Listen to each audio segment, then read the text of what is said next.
中共当局以中共病毒疫情为由，在东突厥散实施着严厉的封锁措施，严格而长时间的封城让东突厥散居民面临停诊、供应链断裂、隔离条件差以及群体情绪低落等次生灾害。有观点批评，中共坚持严格清零政策是出于政治目的。中共将在年底召开20大。这次会议上，中共将进行领导层换届。考虑到此前中国修改宪法，取消了国家主席任期限制，外界普遍预计现任习近平将开启第3个任期。因此，中共需要在这次会议前，通过应对中国病毒疫情，巩固自身的合法性。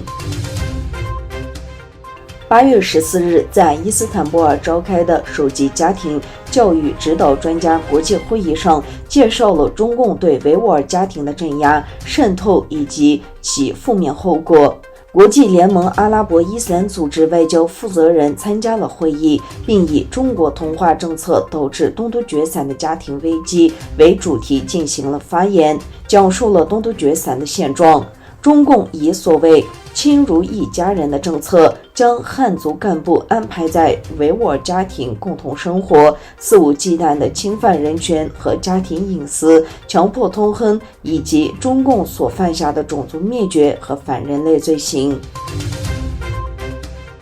周二，北京宣布制裁一批台独顽固分子，制裁内容包括禁止其本人及家属进入中国大陆和香港、澳门特别行政区，限制其关联机构与大陆组织及个人合作。台湾外交部对此表示，台湾与其他国家往来，中国无权支援。中国打击积极争取台湾能见度的政要与意见领袖想制造寒蝉效应，结果适得其反，只会让台湾人民更反感。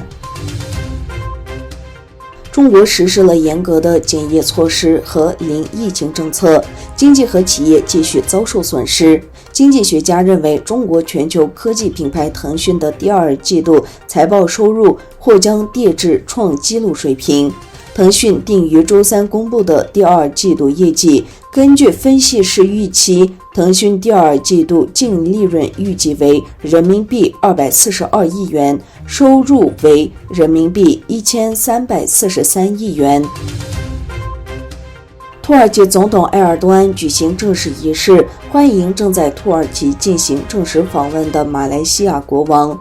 埃尔多安与马来西亚国王苏丹在总统府会晤约2个半小时，会后苏丹被授予土耳其国勋章。在莫斯科地区举行的第8届国际军事技术论坛军队的框架内签署了各种协议。俄罗斯国防部与俄罗斯国防工业公司签署了一项协议，以提供各种武器，包括一种名为萨尔马特的洲际弹道导弹。